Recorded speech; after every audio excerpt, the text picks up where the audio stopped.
Hello po. Hmm, hello. Hello po. Ilang taon ka na? 37? May anak?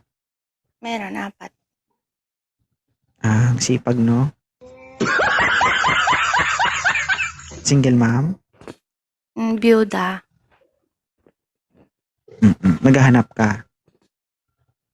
Ng totoo. Oo. Bakit may joke-joke ba dito? Oo, marami. Marami, Marami. oo. Oh, guys, so ibig sabihin kamamatay lang ng partner mo? 5 years ago. Oh, sinong gustong sumunod guys? Umakyat na dito. Dapat may dala ka Sabi ng siya, kabaong ha? sige. Anong kinamatay? Stage 4 colon cancer. Na, okay. Ilapag lang cellphone mo.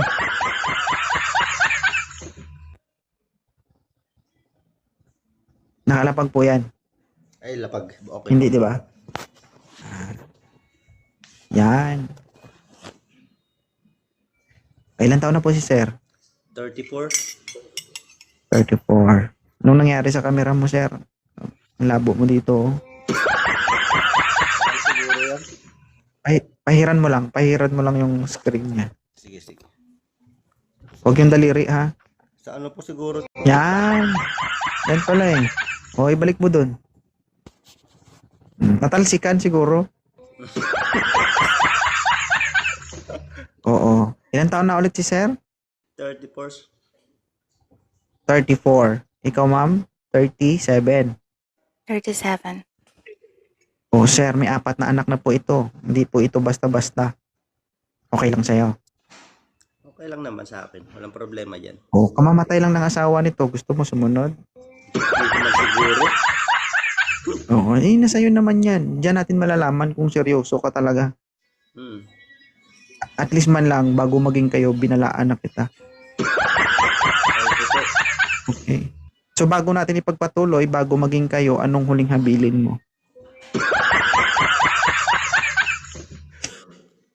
Okay naman. At least man lang magiging to kung sa Ilonggo pa, handumanan. Hindi. Pero hindi biro to, sir, ah. Hindi.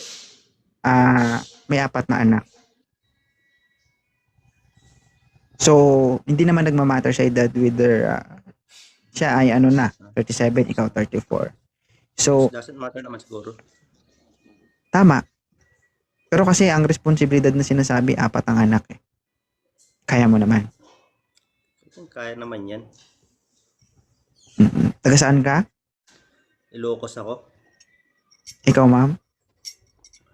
Taga Isabela ako pero from Ilocos yung namatay kong asawa. Patay. Diyos ko.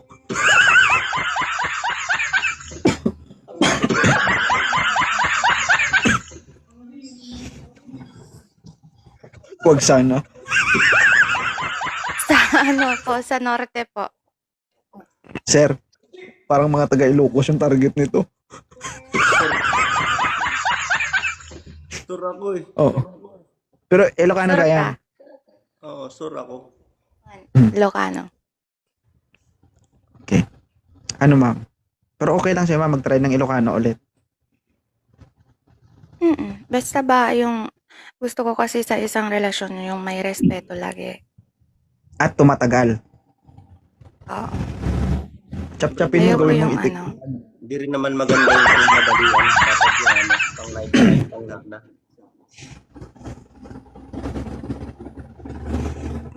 Sir, anong masasabi mo kay ma'am? Okay siya, maganda. Hindi man may Gwapo mo makaapat din kung naman. hindi maganda yan. Di ba? Oo, tama. Ibig sabihin, magaling to, sir. Hindi ka naman magsisi dito. At pasabi, hindi pa Pero natin wala alam. ka pang Isipin mo. asawa? Wala. Wala kang anak? Meron. Pero sinauli ko. Bakit? That's materialistic. Hindi, yung anak mo ba? Nasa kanya. Nagsustento ka? Ayaw niya. Mga pride. Pero nakikita mo. Hindi. Nakablock lahat, pati family niya. Kailan kayo naghiwalay? 2 taon na. Akala ko kailan lang. Kasi kung kailan lang, baka gawin mo akong panakit butas. Actually, wala din akong planong balikan. Kung babalik man yung bata, siguro yung bata lang. Yung payo ko lang sa kanya, 2 point, dapat kahit tumanggi yung nanay, ibigay mo pa rin yung responsibility mo bilang tatay. Kasi sayang yung Hindi, nasasayang nandun na na tayo. taon. Hindi, yes, ganito kasi, nandun na tayo. Halimbawa ako lalaki, gusto ko magbigay. Paano kung ayaw ng nanay at ginagawa ng nanay ang lahat na maputol talaga yung komunikasyon nilang magtatay? Kasi since Diba? nangyari, Ilan taon na anak mo, sir? sa ano na eh, magta-3 taon na. Oh, under the custody of the mother. So, wala tayong magawa doon. Kasi Diba? hindi ko masabi Kahit na gusto niyang kunin Kasi ang bata, wala pa rin siyang magawa. since na naghiwalay kami, mga work of 30,000 na gamit sa bata, mga gatas, mga ganyan. Nung umalis siya, is pinapasama ko lahat, ayaw niyang kunin, mga gatas, ganyan. Ayaw niya. For me, pwede naman yung maggawa ka ng sariling savings ng anak mo kung yung mga taon kasi na lumilipas kasi sayang. Para in the future, at least meron kang hugutin. Kung mag-asawa ka, at least may nakaseparate sa anak mo, diba?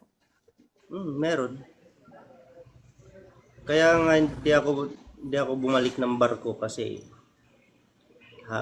sabi nila, ganun nangyari, lahat iniiwan. Kaya hindi na ako bumalik ng barko. Nag-land base na lang ako. Oo. Para at least pag kunwari mag-asawa ka na in the future, hindi mo problema yung anak mo. Hindi mo nasayang yung Hindi ilang naman. taon na wala ka pang partner. At least meron dun sa anak mo na nakaseparate. Maliban dun, pag mag-aasawa ka, hindi problema sa inyong dalawang mag-asawa. Meron. Tsaka kung mag-asawa man Mabuti ako, kung kung dumating ganun. man na babalik yung bata, siyempre, ano ko na matatanggap niya rin yung bata. Mm-mm. Oo Pangit naman. naman kung 4 anak niya natanggap mo, isa anak mo hindi niya matanggap, di ba? Kahit ako pa nga magtustos kung Babae kung naman yung magiging anak ko. kami. 3 babae ng anak ko tapos isang lalaki. Pero malalaki na yung mga anak ko. Yung panganay ko babae lang yung magto 20 anak ko. years old na. Then yung bunso ko 11. So, ibig sabihin, Wag mo nang 16, compute 17. 16, 17 ako 17. nung nabuntis. Wag mo nang kwenta. Aga naman. Oo. Mag-38 na ako.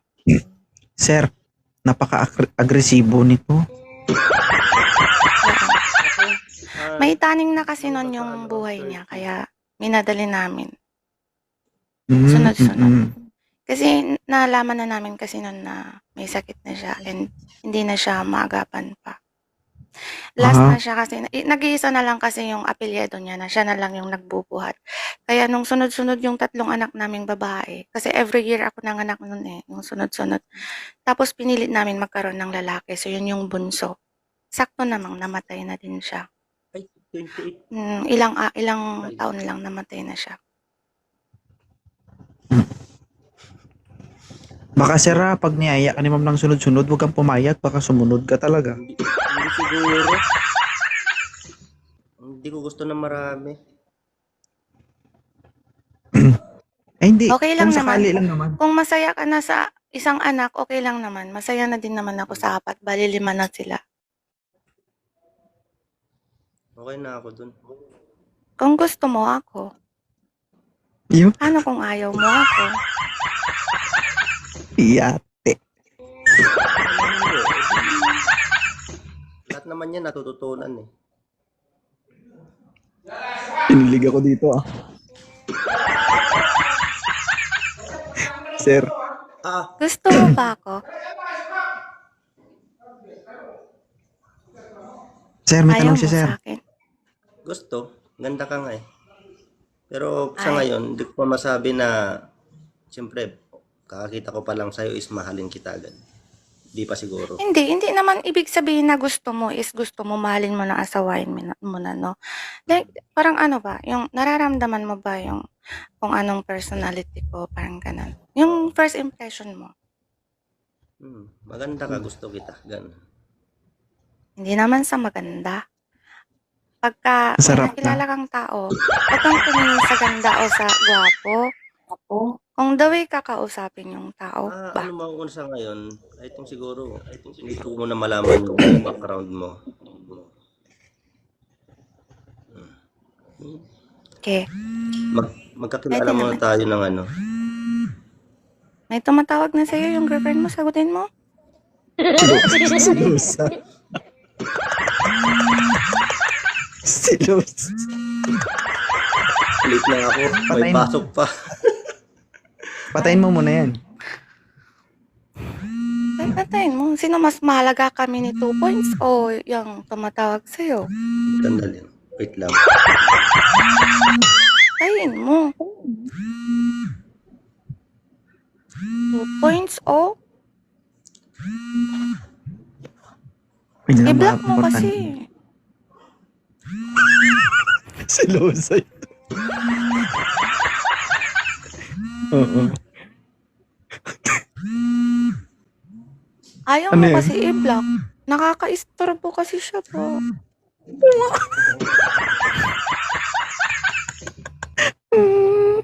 Lambing.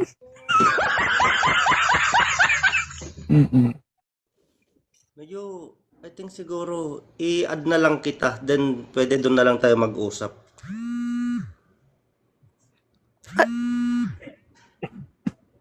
Baka mang-usap tayo, madami namang tumatawag. Wala. Walang tumatawag. Bakit may nagre-ring? Mga kaibigan ko 2 dito. points may nagre-ring Tinatawag kasi. na ako kasi ano. I-block mo muna. Saglit Tinatawag lang na naman to. No. Trabaho yan. Late na ako. Ay, Naka-uniform na ako. Tinatawag na ako. sana bukas ka na lang umakyat. Tapos bukas na lang umakyat ako. Ba? Sabi ko sa'yo, agresibo to. Ayaw mabitin ito. Hindi, pwede naman na i-private naman natin. Private na lang natin kung pwede. Usap na lang kayo. Oo. I-add na lang kita by then. Maybe Wala na akong pagkatapos ng internet. work, ano Wala kita. akong internet o siya walang internet. I-add mo na lang siya, sir. Chat mo siya mamaya. I-add mo siya, ma'am. Baka mawala siya, ma'am. Message kita mamaya kasi late na ako, 20 minutes na. Oo. Okay po. Okay na? Oo. Sir. 20 Sige, sige. minutes na ako late eh. Okay na, sir. Sige. Okay na. Napalo mo na. Sige, bumaba ka na. Ano ka na? Galit agad